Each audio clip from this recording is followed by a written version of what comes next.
아멘. 이 시간 내가 너와 함께하리라 라는 주제로 새해 첫 주일 낮예배 말씀을 전하도록 하겠습니다. 사랑하는 성도 여러분, 2026년 새해 첫 주일을 맞아 우리도 여호수아와 같이 새로운 시대의 문턱에 서 있습니다.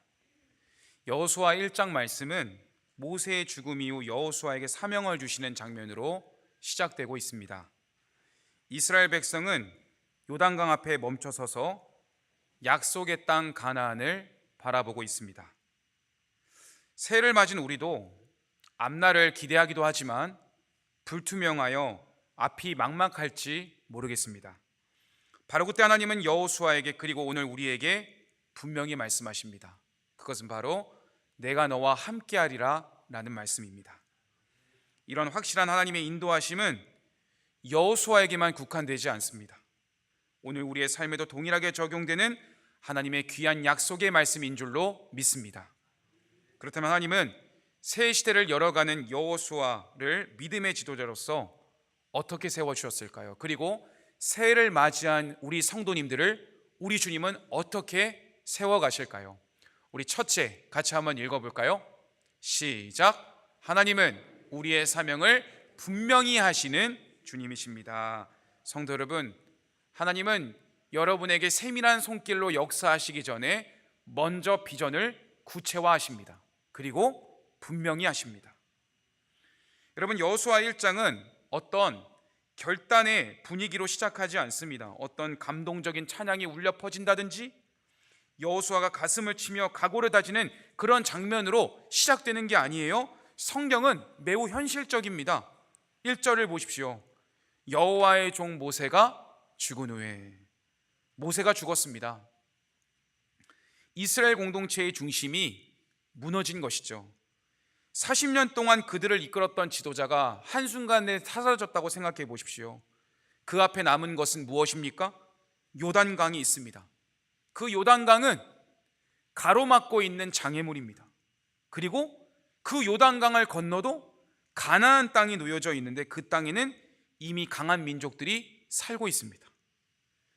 이스라엘 백성의 입장에서 보면 이제부터가 문제의 시작이라는 것입니다. 출애굽은 어떻게든 해냈습니다. 그의 선조들이. 광야도 지나왔습니다. 그런데 약속의 땅에 들어가는 마지막 문턱에서 모세라는 지도자가 사라져버린 것이죠. 이때 사랑하는 성도 여러분, 여러분이 여호수아의 입장이라고 생각해 보시기 바랍니다. 여호수아는 모세의 수종자였어요. 전쟁도 경험했고요, 백성을 관찰하며 지냈는데 여러분, 여호수아만큼 백성들을 많이 하는 사람도 없습니다. 그런데 알면 알수록 근심이 되는 것입니다. 왜냐하면 모세가 있던 자리에 누구도 대신하기 어려운 자리라는 것을 그가 알았는데, 왜냐하면 이스라엘 백성만큼 불평 많이 하는 사람도 없고 이스라엘 백성만큼 곧바로 불평하고 하나님 앞에 원망하기 바쁜 백성이 없었기 때문입니다. 여호수아는 이 백성을 내가 어떻게 감당해야 되나, 참 절망적이었을 것입니다. 그때 하나님은 여호수아에게 가장 먼저 무엇을 말씀하셨을까요? 하나님은 2절에서 사명을 주십니다. 이제 너는 이 모든 백성으로 더불어 일어나 이 요단을 건너 내가 그들 곧 이스라엘 자손에게 주는 땅으로 가라. 여기서 중요한 단어가 있습니다. 그것은 이제입니다. 하나님은 여호수아를 현실 속으로 끌어내십니다. 모세의 죽음 앞에서 계속 애도만 하는 과거지향적인 삶으로 두지 않으시는 것입니다. 하나님은 슬픔을 부정하지 않으시지만 슬픔 속에 머물러 사명을 잇는 그러한 자가 되지 않게 하시는 것이죠. 그리고 하나님은요, 너 혼자 가라고 말씀하지 않으십니다. 이 모든 백성으로 더불어 함께 가라고 말씀하십니다. 여호수아의 사명은 절대 혼자 영웅의 장면이 아닌 것이죠.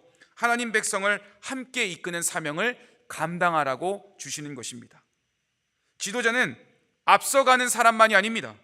공동체 전체가 하나님의 약속을 따라 움직이도록 길을 여는 사람인 것입니다. 여러분, 한국의 대표적인 서정시라고 할 수 있는 도종환 시인의 담쟁이라는 시를 읽어드리겠습니다. 잘 안 보이실 텐데요, 들으셔도 괜찮습니다. 제가 한번 읽어드릴게요. 저것은 벽, 어쩔 수 없는 벽이라고 우리가 느낄 때 그때 담쟁이는 말없이 그 벽을 오른다. 물 한 방울 없고 씨앗 한 톨 살아남을 수 없는 저것은 절망의 벽이라고 말할 때 담쟁이는 서두르지 않고 앞으로 나아간다. 한 뼘이라도 꼭 여럿이 함께 손을 잡고 올라간다. 푸르게 절망을 다 덮을 때까지. 바로 그 절망을 잡고 놓지 않는다. 저것은 넘을 수 없는 벽이라고 고개를 떨구고 있을 때 담쟁이 잎 하나는 담쟁이 잎 수천 개를 이끌고 결국 그 벽을 넘는다. 성도 여러분, 이스라엘 백성에게 모세의 죽음은 물 한 방울 없는 절망의 벽과 같았습니다. 담쟁이가 여럿이 함께 손을 잡고 오르듯 여호수아는 이제 백성들과 함께 일어나야 했던 것입니다. 그때 하나님께서 친히 여호수아에게 이제 너는 이 모든 백성과 더불어 일어나 이 요단을 건너라고 하신 것은 그 벽이 끝이 아니라 결국 넘게 될 과정이요 은혜의 시작점임을 주님께서 증거하셨다는 것입니다. 사랑하는 성도 여러분, 2026년 새해 저는 목사로서 또 우리 성도님들과 함께 우리 부굴산 교회의 역사를 행하실 하나님의 은혜를 기대하며 함께 이 길을 걸어가게 되기를 소원합니다.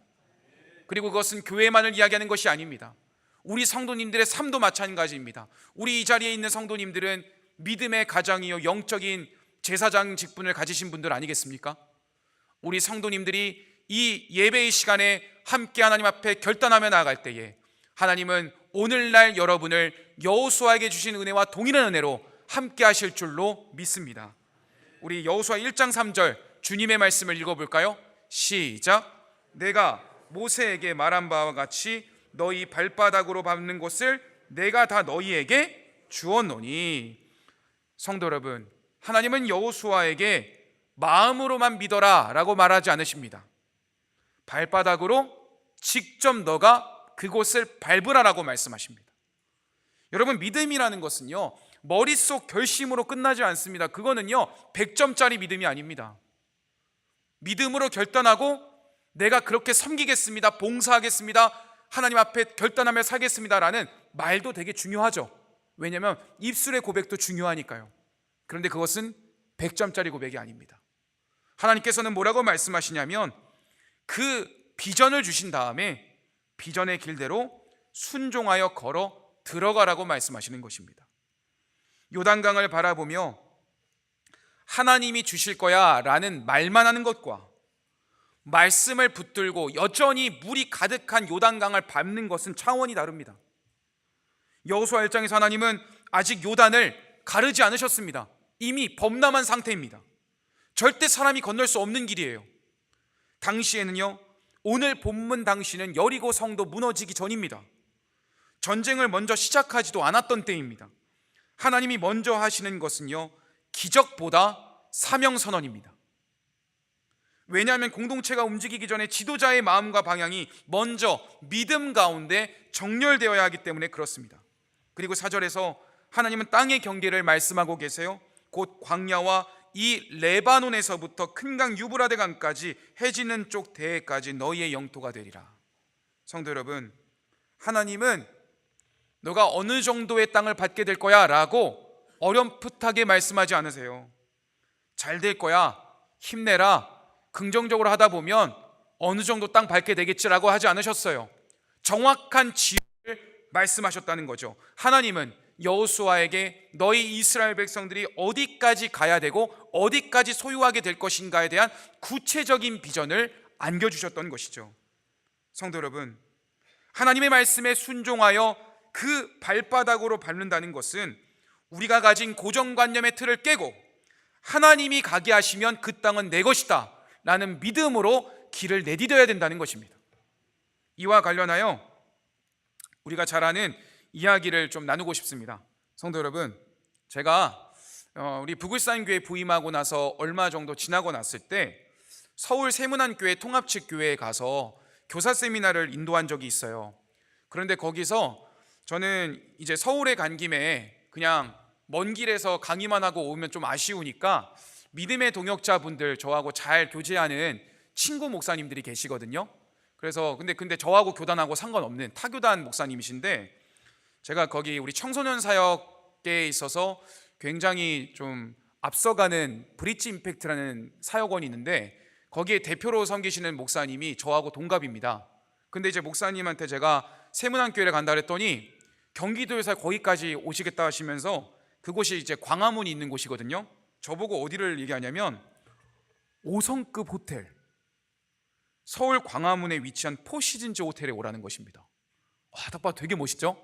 근데 여러분, 제가 이 말씀 드리면 이세종 목사가 5성급 호텔에서 묵었나, 이게 아니고 5성급 호텔에 카페를 갔습니다. 다른 거 간 거 아닙니다. 오해하지 마세요. 저는 그렇게까지 가지 않습니다. 근데 거기에 카페를 소개해 주면서 1층 로비에 방금 사진에 있는 마루 카페로 오라는 겁니다. 그래서 제가 거기에 앉았는데, 거기에 우리 그 건강한 교단이 이제 감리교도 있고 침례교도 있는데, 방금 제가 소개해드렸던 목사님은 통합직교회 목사님이시고, 또 한 분이 더 오셨어요. 부산에 구세군 교회를 담임하는 또 저하고 똑같은 동갑인 담임 목사님이 그 자리에 오셨어요. 근데 이 장소를 우리 브릿지 임팩트 목사님이 소개해 주셨는데, 구세군 교회 목사님이 여기를 대접하겠다고 하는데, 제가 무엇을 시켰겠습니까? 저는 대부분 아이스 아메리카노를 시킨단 말이에요. 근데 아이스 아메리카노 금액이 제가 생각했던 금액이 아닌 거예요. 얼마인지 아십니까?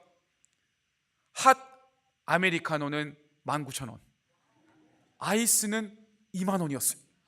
전 태어나서 2만 원짜리 아메리카노를 처음 마셔봤어요. 근데 도대체 아메리카노가 왜 이렇게 비쌀까 그랬는데요, 그때 당시 알고 보니까 목사님은 주차장이 너무 협소하니까 이 아메리카노를 마셔서 주차비를 안 내는 게 더 이익이라고 하더라고요. 저는 이해가 되지 않는데 서울의 삶이 그렇대요.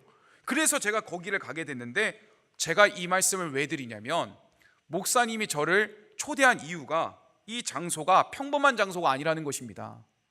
2016년, 지금으로부터 10년 전에 3월, 전 세계의 이목이 서울 광화문에 있는 포시즌즈 호텔에 집중이 되었는데, 그 사건이 뭐였냐면, 인간을 대표하는 이세돌 구단이랑 인공지능 알파고의 대국이 펼쳐진 장소가 이곳이었던 것입니다.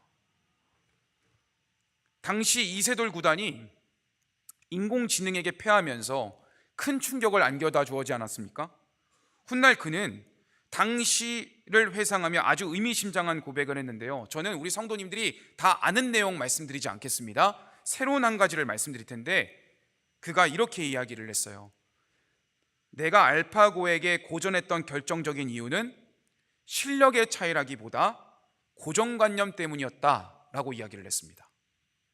이세돌 구단은 어려서부터 바둑을 배웠고 수천 년 동안 내려온 바둑의 정석을 몸과 머리에 익혔습니다. 그러니까 스승으로부터, 수많은 사람들로부터 무엇을 배웠냐면 이거예요. 이 자리에 바둑을 두면 안 된다, 여기에 바둑을 두면 악수다, 이렇게 두면 반드시 지게 되어 있다라는 바둑계의 금기사항과 선입견이 그의 머릿속에 견고한 틀로 자리 잡고 있었다는 것이죠. 그런데 인공지능인 알파고는 그런 안 된다는 교육을 받은 적이 없었다는 거예요. 그래서 인간의 눈에는 도저히 이해되지 않는 파격적인 수에다가 정석을 완전히 파괴하는 수를 놓으니까 이세돌이 인공지능에게 졌다는 것이죠. 이세돌 구단은 이렇게 말했습니다. 내가 당연하다고 믿었던 그 고정관념이 사실은 나의 창의력과 승부수를 가로막는 벽이었다라고 겸손한 고백을 했어요. 성도 여러분, 오늘 본문의 여호수아를 보십시오. 그의 앞에는 요단강이라는 벽이 있습니다. 가나안 원주민이라는 강력한 대군들이 있어요. 모세의 부재라는 거대한 고정관념의 벽이 그를 두렵게 만들고 있었습니다. 지금은 때가 아니다, 강이 넘쳐서 건널 수 없다, 우리는 그 가나안 백성들에 비하면 메뚜기 같다라는 수많은 사람들의 비관과 부정적인 이야기들, 인간적인 선입견이 여호수아를 사로잡았을 것입니다. 그러나 하나님은 여호수아에게 그 고정관념의 틀을 깨라고 말씀하시는 거죠. 뭐라고 하십니까? 내 발바닥으로 밟는 곳을 내가 다 너희에게 주리라. 하나님은 우리가 안 된다는 선입견, 여기까지가 한계다라는 영적 고정관념을 깨고 나오기를 원하십니다. 내 경험과 상식으로는 요단강을 건널 수 없습니다. 그러나 저와 여러분을 향한 하나님의 길은 다릅니다. 하나님은 우리 성도님들이 그 발을 내디딜 때 강물이 흘러오던 물을 멈추게도 하시고요, 우리가 밟는 곳마다 하나님의 영토가 되게 하시는 주님이신 줄로 믿습니다. 2026년 새해를 맞이하는 사랑하는 부굴산교회 성도 여러분, 여러분의 인생을 가로막고 있는 고정관념의 벽은 무엇입니까? 이 나이에 내가 무엇을 할 수 있겠어? 우리 가정은 원래 이렇잖아? 경제 상황이 이런데 내가 뭘 도전할 수 있겠어?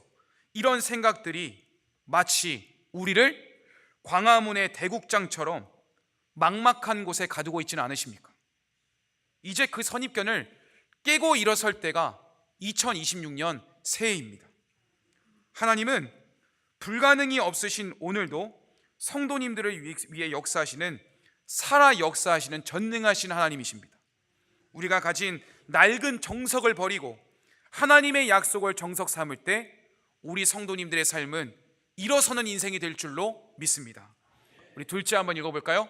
다음으로 시작. 하나님은 우리를 말씀으로 붙드시고 동행의 약속으로 두려움을 이기게 하십니다. 그렇습니다. 성도 여러분, 1절부터 4절의 말씀을 보시면 하나님은 여호수아에게 무엇을 구체화하셨다고요? 사명을 구체화하셨어요. 일어나라, 요단 건너라, 내가 주는 땅으로 들어가면 된다, 이 비전을 주셨죠. 그런데요, 사실 성도 여러분, 이 말씀을 여러분의 입장에서 진지하게 마주해 보시겠습니까? 주님이 우리에게 주신 사명이 분명하다 그래서 우리 마음이 저절로 강해질까요? 현실은 똑같은데 여러분이 하나님의 말씀을 들어서 나는 하나님의 말씀만 들으면 견고하게 선다고 자부하지만 현실이 그대로면요, 넘어지게 되어 있습니다. 한숨을 쉬게 되어 있어요. 바로 이 지점에서 하나님은 여호수아에게 방법을 주시고 기준을 주시고 동행의 약속을 주시는 것입니다. 그래서 5절부터 9절의 말씀은 우리 그리스도인들에게 지금까지도 앞으로 평생의 삶 동안 중요한 본문이 되는 것입니다. 하나님이 새 지도자를 세우실 때 그 지도자가 무너지지 않도록 어떤 방식으로 붙드시는지가 그대로 드러나는 본문이 오늘 본문이기 때문에 그렇습니다. 여러분, 하나님은 여호수아의 전쟁을 상대의 관점에서 해석하지 않으시고요, 먼저 내가 너와 동행할 것이다 라는 것을 먼저 말씀하십니다. 1장 5절 말씀 같이 한번 읽어볼까요? 시작. 내 평생에 너를 능히 대적할 자가 없으리니 내가 모세와 함께 있었던 것 같이 너와 함께 있을 것임이니라. 내가 너를 떠나지 아니하며 버리지 아니하리라. 아멘. 여기서 하나님은 여호수아에게 적의 이름 알려주지 않으셨어요. 예를 들어 가나안 족속이 어떤 족속들이 있는데 이들에게 이런 전술을 해야지 가야 되고, 어떤 성벽의 높이가 어떻고 군사가 얼마나 강한지, 그러니까 너는 어떤 대비책을 써야 된다라고 말씀하지 않으셨습니다. 하나님은 뭐라고 하십니까? 어떤 길이든지 걱정하지 마라, 내가 너와 동행하겠다라고 말씀하시는 것이죠. 하나님은 여호수아의 싸움을 이렇게 정의하십니다. 너는 강한 적을 상대하는 자가 아니다, 나와 함께 언약을 수행하는 자로 쓰임받는 것이다 라고 하는 것입니다. 성도 여러분, 기억하시기 바랍니다. 너를 능히 당할 자가 없으리라는 말의 의미는요, 여호수아의 힘이 강해졌다는 것이 아닙니다. 이 말의 핵심은 이것입니다. 나 하나님이 너를 붙들기 때문에 너는 승리하고 말 거야 라고 말씀하신다는 것이죠. 여러분, 우리는 얼마나 연약한 존재입니까? 겉으로는 강해 보이려고 하고 내 약점을 감추려고 하고 어떻게든 무시당하지 않으려고 나의 스펙을 자랑하지만 하나님 앞에서 우리의 중심을 보일 때면 우리는 다 죄인이잖아요. 그래서 내세울 게 없잖아요. 하지만 그런 우리를 내치지 않으시고 예수 그리스도의 사랑으로 품어주신 예수 그리스도의 은혜로 말미암아 우리는 승리의 인생을 살게 되는 것입니다. 여러분,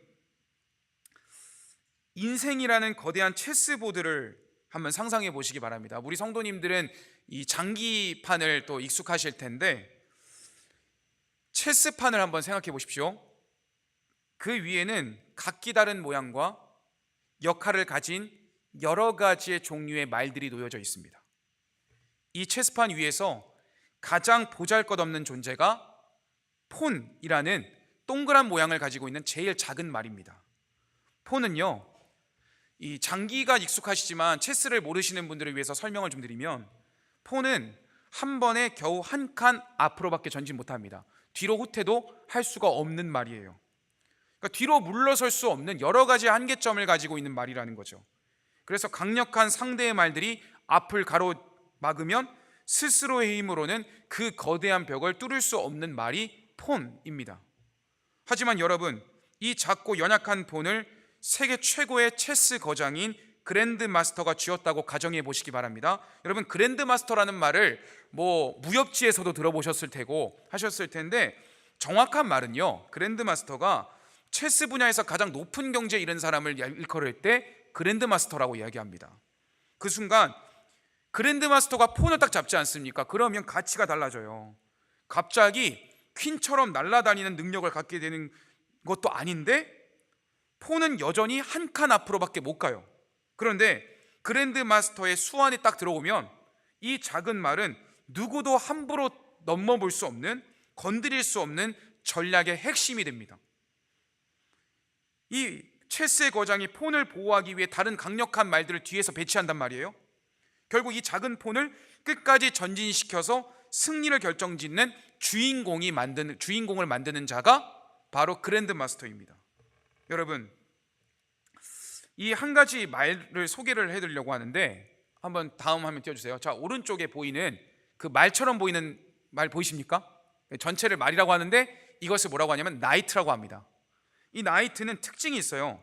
앞쪽으로 2칸 가고 그리고 옆으로 1칸, 그러니까 L자 모양으로 가는데, 이 말의 특징은 앞이 가로막고 있어도 상관이 없어요. 건너뛰어서 다음 말을 잡아먹을 수가 있어요. 체스의 거장은 이 나이트의 독특한 움직임을 이용해서 상대방의 허를 찌르고요, 복잡하게 얽힌 위기 상황을 반전시키는 특별한 열쇠의 역할을 감당합니다. 그렇습니다, 성도 여러분. 이 모든 종류의 말들이 승리하는 비결은 하나입니다. 그들이 체스의 거장 손안에 있으면 모든 문제가 해결된다는 것입니다. 여러분, 여호수아가 꼭 강해지거나 전술 전문가가 되었다는 뜻이 아닙니다. 천지를 주관하시는 전능하신 하나님께서 여호수아를 도와주시기 때문에 그것으로 모든 문제는 해결되는 것입니다. 사랑하는 성도 여러분, 내가 설령 체스의 가장 약한 말인 폰처럼 느려지고 한 단계밖에 못 걷는 인생이라고 해서 실망하지 마시기 바랍니다. 혹은 내가 나이트나 룩처럼 특별한 재능이 없다고 해도 염려하지 마시기 바랍니다. 우리가 승리하는 이유는 내가 강해서가 아니고 나를 붙들고 계신 하나님이 강하시기 때문인 줄로 믿습니다.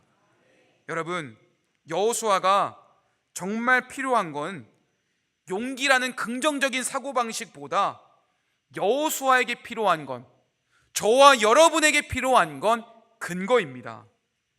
하나님이 그 근거를 주시지 않습니까? 모세와 함께 있었던 것 같이 내가 너와 함께 하겠다. 오늘 이 주일 예배 자리에 오신 성도님들 향해서는 우리 주님이 뭐라고 하십니까? 내가 여호수아와 함께 했던 것처럼 너와 함께 할 것이다 라고 말씀하시는 것이죠.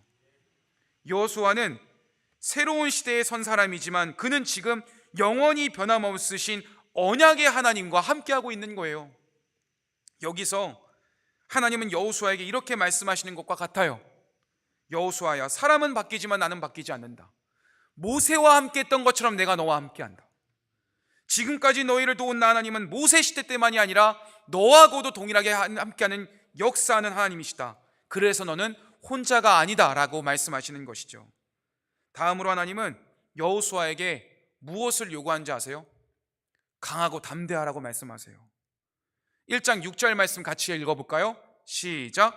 강하고 담대하라. 너는 내가 그들의 조상에게 명세하여 그들에게 주리라 한 땅을 이 백성에게 차지하게 하리라. 7절은 제가 추가로 읽어드릴 텐데, 오직 강하고 극히 담대하여 나의 종 모세가 내게 명령한 그 율법을 다 지켜 행하고 우로나 좌로나 치우치지 말라. 그리하면 어디로 가든지 내가 형통하리라. 성도 여러분, 여기서 우리는 이 표현을 기분 좋은 격려로만 보아서는 안 됩니다. 여러분, 하나님은 우리 성도님들이 어떤 행동을 하지 않아도 그저 주시는 은혜들이 많아요.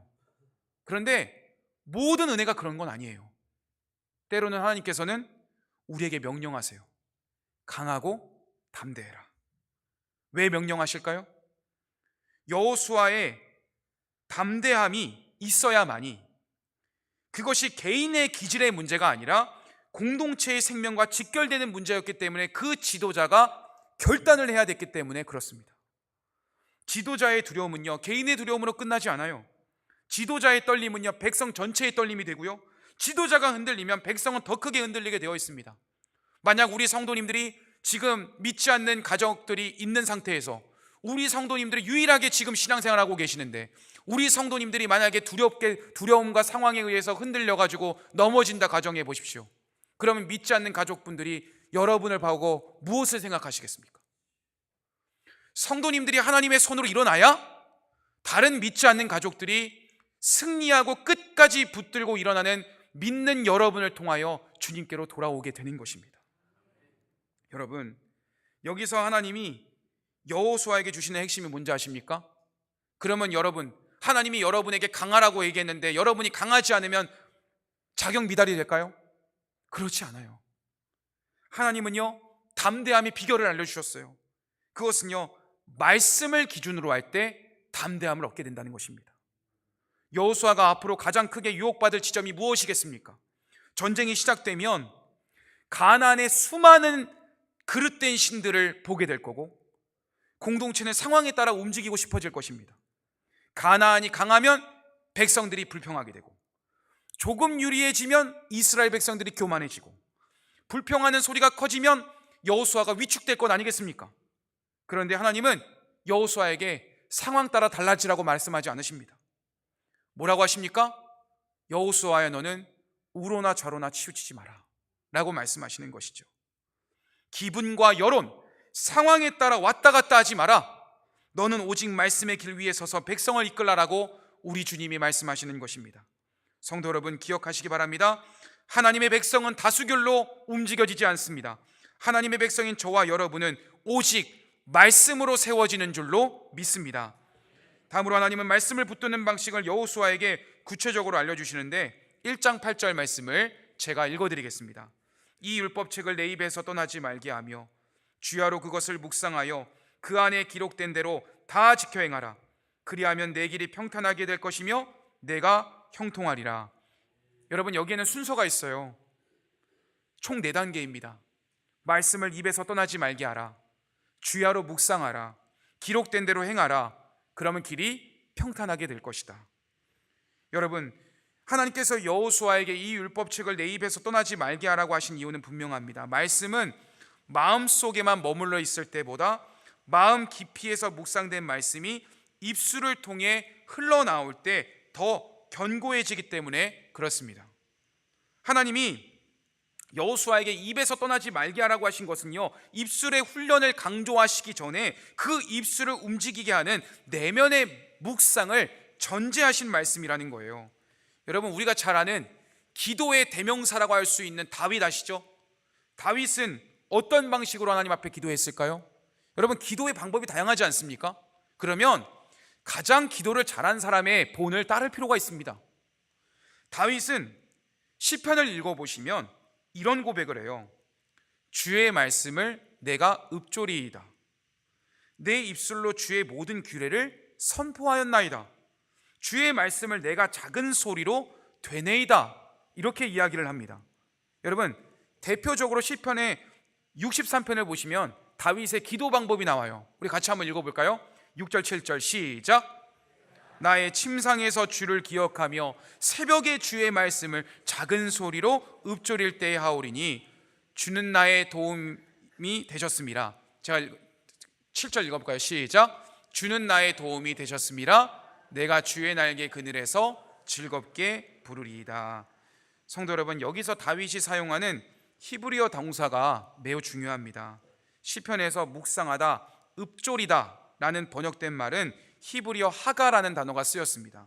이 단어는 머릿속으로 조용히 생각하는 것에 머물지 않습니다. 하가라는 동사는요, 중얼거리다, 낮은 소리로 반복하다 라는 의미가 있어요. 심지어 이 단어가 어디에 쓰였냐면 사자가 어떻게 소리를 냅니까? 으르렁거리죠, 그렇죠? 사자가 포효하기 전에 으르렁거릴 때, 비둘기가 구구거릴 때 할 때 소리가 바로 읍조리다의 단어와 똑같습니다. 그러면 여러분, 우리는 이 말을 문자적으로만 생각하면 중언부언 기도가 될 수 있어요. 그냥 주여 주여 이것만 하면, 만약에 내가 하나님 앞에 기도하는 마음이 없이 그것만 계속 외치면 그거는 중언부언이죠. 어떤 기도여야 되냐면 이사야 38장 14절 말씀을 띄워주시면 제가 읽어드리겠습니다. 그 새의 표현이 나와요. 나는 제비같이 핫같이 지저귀며 비둘기같이 슬피 울며 내 눈이 쇠하도록 앙망하나이다. 여호와여, 내가 압제를 받사오니 나의 중보가 되옵소서. 이처럼 다윗이 말씀을 묵상한다는 것은 말씀을 조용히 읽고 내 생각 속에 가둬두는 게 아니라 입술로 그 말씀을 고백하고, 하나님 저와 도와주시죠, 하나님 함께 하실 줄 믿습니다 라는 큰 목소리 아니어도 괜찮아요. 읊조리는 기도, 주를 부르짖는 기도, 한나와 같이 누가 보면 포도주에 취한 것처럼 보이지만 중얼거리는 그 기도가 하나님이 받으시는 기도라는 것입니다. 여러분, 다윗의 인생을 보십시오. 그는 늘 안정된 왕좌 위에만 있던 사람이 아니지 않습니까?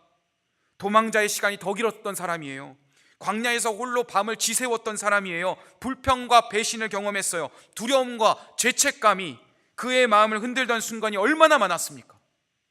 그때 다윗은 자기 마음을 그대로 말하지 않습니다. 그대로 하나님의 말씀 있는 그대로를 되뇌일 뿐이었습니다. 그런데 그는 하나님이 받으시는 기도를 했던 것이죠. 고라 자손도요, 이런 표현을 했어요. 시편 42편 5절, 내 영혼아 내가 어찌하여 낙심하며 어찌하여 내 속에서 불안해하는가. 너는 하나님께 소망을 두라. 그가 나타나 도우심으로 말미암아 내가 여전히 찬송하리로다. 성도 여러분, 저는 오늘날 우리 성도님들이 하나님 앞에 읊조리는 기도, 중언부언하지 말고 진실한 기도를 올릴 수 있는 성도님들이 되시기 바랍니다. 여러분, 그러면 주야로 묵상하라는 말은 무엇입니까? 말씀을 삶에 연결시키라는 것입니다. 이 말씀이 지금 내 결정에 어떤 방향을 주는가? 이 말씀이 지금 우리 공동체에게 무엇을 말하고 있는가? 이 말씀이 내 마음의 두려움을 어떻게 다루는가? 이 질문을 가지고 말씀을 붙잡으라는 것이죠. 성도 여러분, 왜 주야로 주의 말씀을 묵상해야 됩니까? 아침에만 묵상하면 되는 것 아닙니까? 근데 왜 아침에도 저녁에도 말씀 묵상해야 돼요? 여러분, 전쟁을 생각해 보십시오. 어제도 뉴스에 전쟁 뉴스가 나왔었어요. 전쟁은요, 낮에만 진행되지 않습니다. 밤에도 진행됩니다. 그러면 밤에 전쟁이 될 때 컴컴한 어둠 속에 전쟁이 일어난다고 생각해 보십시오. 지도자의 두려움은요, 밤에 더 커지게 되어 있어요. 지도자는요, 잠을 들지 못합니다. 어떤 선택을 해야 될지, 내가 이 많은 백성들과 함께 어떻게 세워가야 될지, 내가 한 말이 어떤 결과를 낳을지 밤마다 고민하게 되어 있어요. 그때 하나님은 이렇게 정답을 말씀하세요. 주야로 나의 말씀을 묵상해라. 말씀이 여호수아의 새벽과 밤을 지킨다는 것이죠. 성도 여러분, 두려우십니까? 염려되는 문제가 있으십니까? 말씀을 붙잡으시기 바랍니다. 새벽만이 아니라 저녁에도, 잠이 들기 전에도 하나님의 말씀을 붙잡을 때 여러분의 모든 염려는 떠나가게 될 줄로 믿습니다. 이제 마지막 9절 말씀 읽고 말씀을 마무리하겠습니다. 9절 읽을까요? 시작. 내가 내게 명령한 것이 아니냐. 강하고 담대하라. 두려워하지 말며 놀라지 마라. 내가 어디로 가든지 내 하나님 여호와가 너와 함께하느니라 하시니라. 아멘. 성도 여러분, 내가 내게 명령한 것이 아니냐라는 말은 하나님이 이미 아신다는 것입니다. 여호수아가 결단해도 흔들릴 것, 아무리 결단해도 무서워할 것, 우리 주님이 모르실까요? 알고 계세요. 2026년도를 멋지게 시작한다고 우리 성도님들이 고백하지만 여전히 여러분의 마음속에 내재되어 있는 두려움과 아픔, 우리 주님은 알고 계십니다.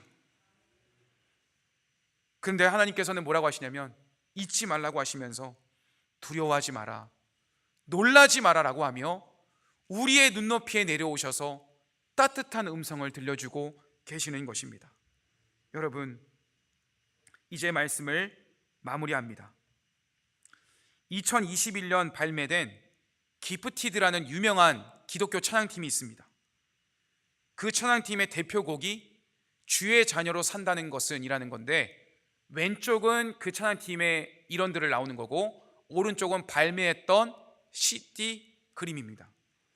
찬양의 가사를 읽어드리겠습니다. 주의 자녀로 산다는 것은 불 가운데로 걸어가는 것, 그 속에서 신실하게 날 지키시는 그 손길을 경험하는 것. 주의 자녀로 산다는 것은 바다 위로 걸어가는 것, 내 온몸을 덮쳐오는 폭풍 속에서 잠잠히 주 바라보는 것, 때론 불 가운데 휩싸일 때도, 폭풍 가운데 무너질 때도 주님 내 곁에 함께 하시네, 가장 가까이에 함께 하시네. 성도 여러분, 이 찬양의 고백은 이사야 43장 2절 3절의 고백을 중심을 두고 있습니다. 그 말씀을 읽어드립니다. 내가 물 가운데 지날 때에 내가 너와 함께 할 것이라.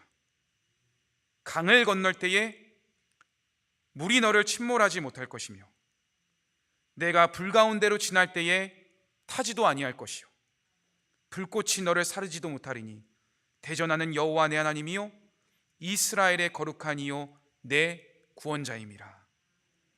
사랑하는 성도 여러분, 주의 자녀로 산다는 것은 폭풍이 불지 않는 길로 가는 것이 아닙니다. 폭풍 한가운데서도 나보다 더 가까이 계신 하나님을 신뢰하며 오늘 여호수아에게 주셨던 그 말씀을 붙잡을 때 하나님은 여러분의 걸음이 기적의 걸음이 되게 하실 줄로 믿습니다. 여러분을 둘러싼 상황이 불 같습니까? 폭풍 같습니까? 두려워하지 마십시오. 하나님이 성도님들과 함께 하십니다.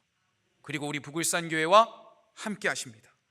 2026년 새해에는 하나님의 약속을 붙잡고 더 주의 말씀을 기반으로 읊조리는 기도와 함께 주님 손잡고 승리하며 살아가시는 모든 북울산교회 성도님들이 되시기를 주님의 이름으로 축원합니다. 기도하겠습니다.